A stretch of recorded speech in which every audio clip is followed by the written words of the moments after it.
Everyone, welcome back to my channel এসএসআরশু লাইফস্টাইলে তোমাদের সবাইকে জানাই আরও একবার ওয়েলকাম।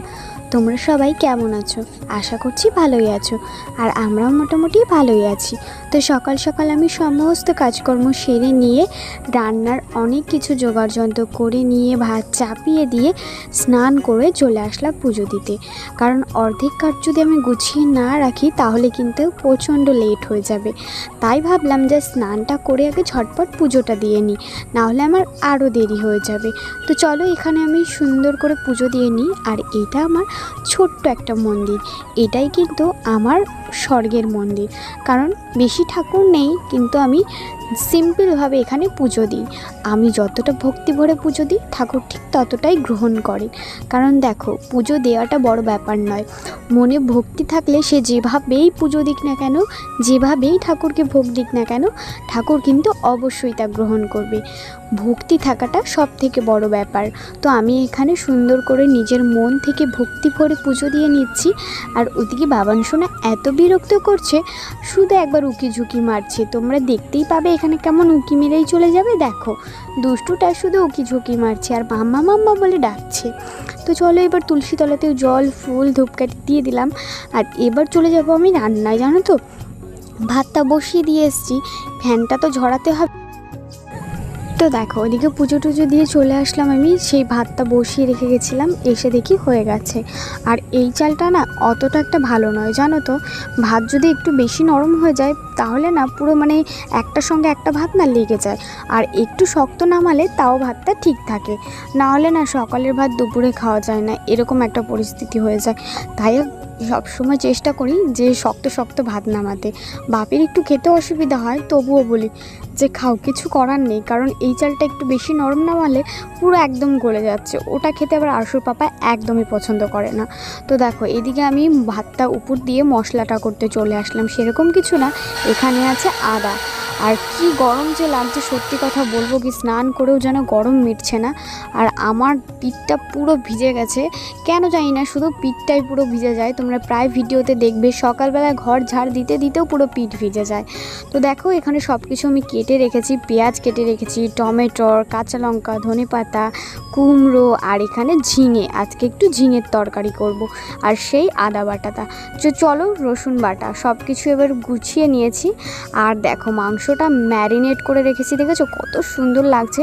ধনেপাতা, টক দই, লেবু, সর্ষের তেল, রসুন বাটা, আদা বাটা সব কিছু দিয়ে জাস্ট ওয়াও করে আমি মাংসটা ম্যারিনেট করে রেখেছি। আর আজকে কিন্তু মাংসটা খেতে দুর্দান্ত হবে। তো চলো ঝটপট রান্নাটা করে নিই। প্রথমেই কড়াইতে দিয়ে দিলাম দুটো গোটা তেজপাতা, তারপরে দিয়ে দেবো আমি 2 কি 3টে শুকনো লঙ্কা। তোমরা যে যেরকম পারো সেরকম শুকনো লঙ্কা দিতে পারো, আমি এখানে 1.5খানা শুকনো লঙ্কা দিয়ে দিলাম।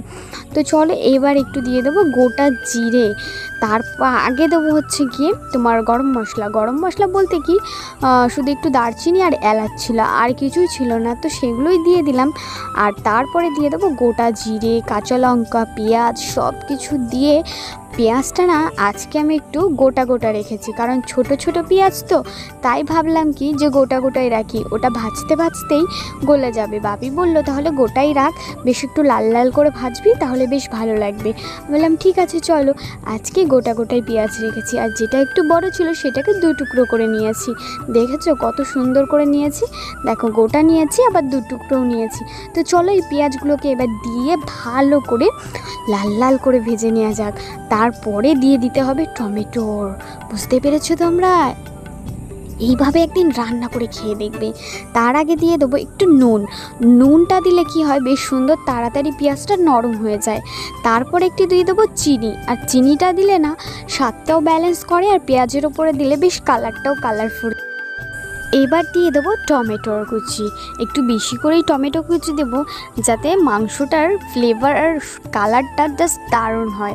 জানো তো, আজকে হঠাৎ করেই মাংস নিয়ে আসলো বাপি, কি করব। তো চলো, আজকে অন্য কিছু রান্না করার প্ল্যান ছিল। দেখো মশলাটা আমার অলমোস্ট কষানো হয়ে গেছে। আর এখন দিয়ে দেবো মাংসটা, যেহেতু সব কিছু দিয়ে ম্যারিনেট করা ছিল ফ্রিজে।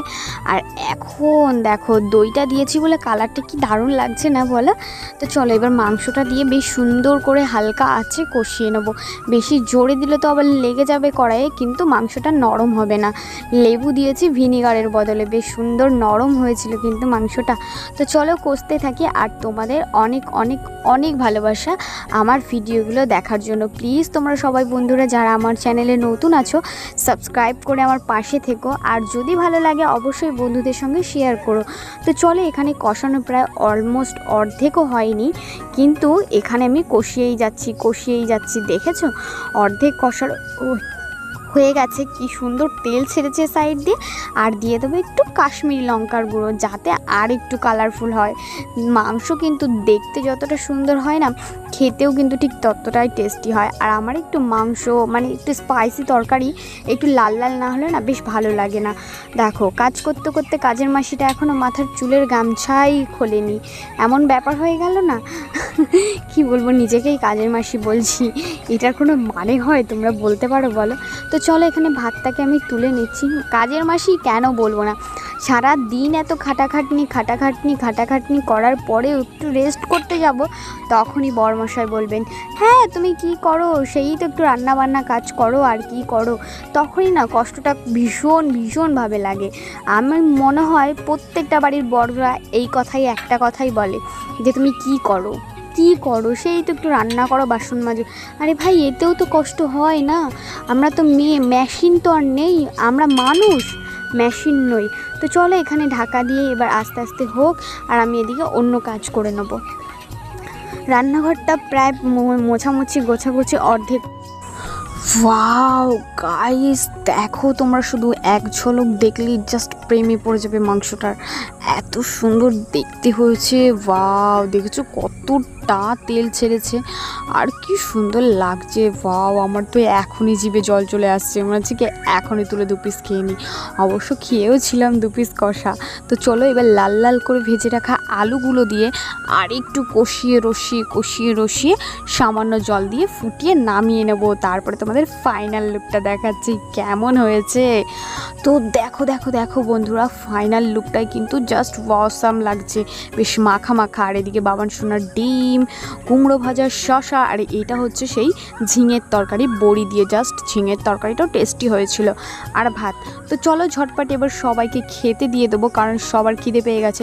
আর পাপা বলছে ভাত দাও, বাপি বলছে আমি স্নান করতে যাচ্ছি ভাত বাড়বি। আর বাপি জানো তো স্নান করলে না একটুও দাঁড়াতে পারে না, বলবে ভাত দে। স্নান করে আস্তে আস্তে বলবে ভাত দে, কারণ স্নান করে নাকি ওনার খুব খিদে পেয়ে যায়, স্নান করে উঠলে আর থাকতে পারে না। যার জন্য বাপি যখন স্নান করতে যায় আমি তখন ভাত বাড়া শুরু করি, কারণ এটা আমি এসে প্রথম যখন বিয়ে হয়ে এসেছিলাম তখন জানতাম না ব্যাপারটা। আস্তে আস্তে ওনাকে দেখে তারপর শিখে গেছি যে স্নান করলে বাপি আর দাঁড়াতে পারে না। তো চলো ঝটপট করে সবাইকে ভাত বেড়ে খেতে দিয়ে দেবো, তারপরে বাবান সোনাকে খাওয়াবো, তারপরে আমি খাবো। কি জ্বালা না মায়েদের, বাড়ির বউদের, কি জ্বালা না। আমরা কিন্তু সবসময় একসঙ্গেই খাবার খাই, কিন্তু বাবান সোনার যদি খাওয়া হয়ে না থাকে তাহলে বাবান সোনাকে খাইয়ে তারপরে আমি খাই। প্রায় সময় আমরা একসঙ্গে খাবার খাই, আর একসঙ্গে খাবার খেতে আমরা বেশি পছন্দ করি, জানো তো। সবাই একসাথে বসে খাবো, বেশ মজা হবে, টিভি দেখতে খাবো, এইটা হচ্ছে সবথেকে বড় ব্যাপার।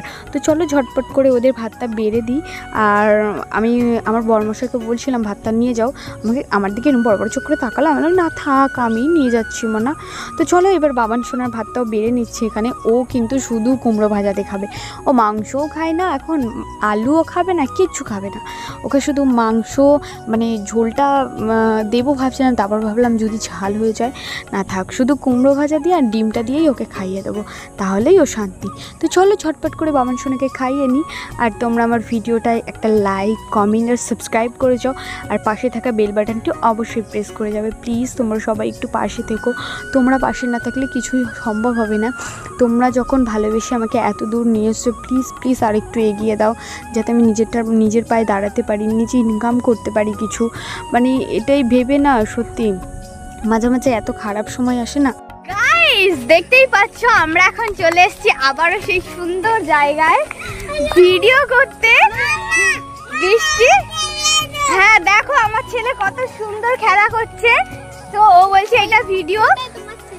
হ্যাঁ তো গাইস চলো তোমরা দেখো, আমরা হচ্ছে আজকে 3 সখা, আর ওই পুচকু বুলুটা আমাদের ভিডিও দেখতে এসছে। আর আজকে আকাশের ভিউটা দেখবে, দেখো ওয়াও, তো দেখলে দারুণ দারুণ আজকে আকাশের ওয়েদারটা এত সুন্দর।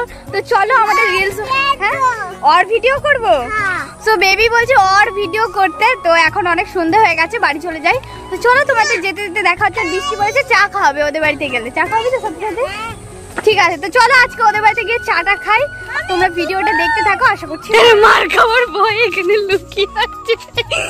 বাড়ি থেকে বলে আসিনি এই দুই আসামি এখন মার খাবে। দুই আসামি এখন মার খাবে, বাড়ি থেকে বলে যায়নি। তাতে আয় আসামি।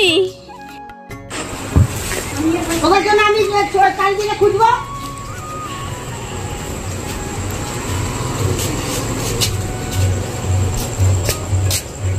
যা বাপ ঘরে আছে, যা ভুল করেছি দিতে হবে, এখন মারামারি হবে। তো গাইস বড়দি এখন মুড়ি মাখবে শুধু তেল দিয়ে।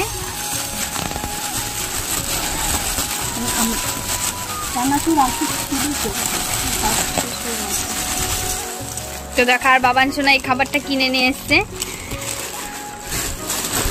কি দিয়ে মাখবে? চপ দিয়ে আসবো বলে জামাইবাবু চপ নিয়ে এসছে। না খোলো।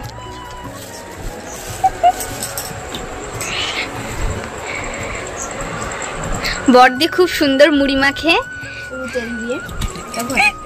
না আজকে যেহেতু চপ আছে ওই জন্য শুধু তেল দিয়েই মুড়ি মাখা খাবো। চপটা খোলো।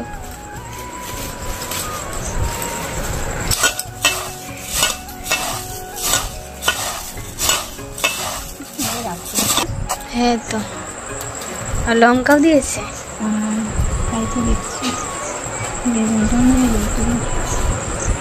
এগুলো কি? কি বোমা রে? কি এটা? বোমা না, অন্য কিছু। বোমা এবার ফাটিয়ে ভেজে আনতে বলেছি, বুঝেছিস? ও আর দেখ ওইটুকু ওইটুকু বড় বড় ভাবে। হ্যাঁ। সো বৃষ্টি চলে এসছে চা নিয়ে। বকাটা কেমন খেলি বল? মামি এবার ওটা ভিডিও করছিল। তো দেখো বৃষ্টি খুব সুন্দর চা বানায়, কিন্তু চা পাতা চায়ের ওপরে, চায়ের নিচে সব জায়গায় থাকে।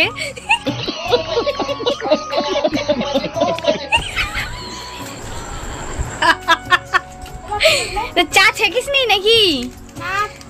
তো চলো এখন ঝটপট মুড়ি মাখিয়ে চাটা খাওয়া যায়। পয়সা ফেরত দিলে না তো তোমার সব ভাই চপ মুড়ি খাই আর শ্বশুরের কাছে বকাও খাই।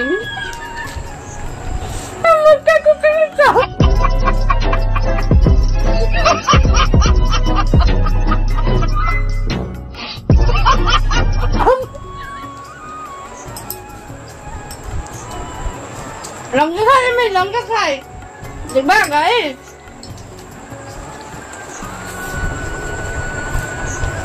গিল্লা নিচ্ছি, আর লাগে না।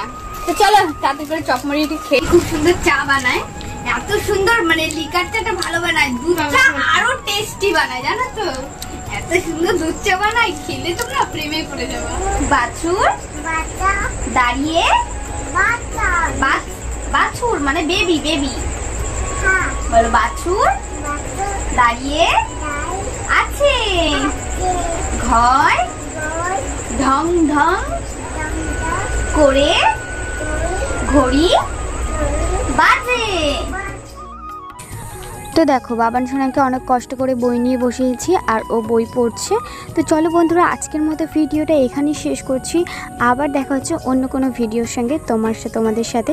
সবাই ভালো থাকবে, সুস্থ থাকবে আর আনন্দে থাকবে। আর এখানে এত পরিশ্রম করতে হচ্ছে না বাবান সোনাকে পড়াতে, কি আর বলবো।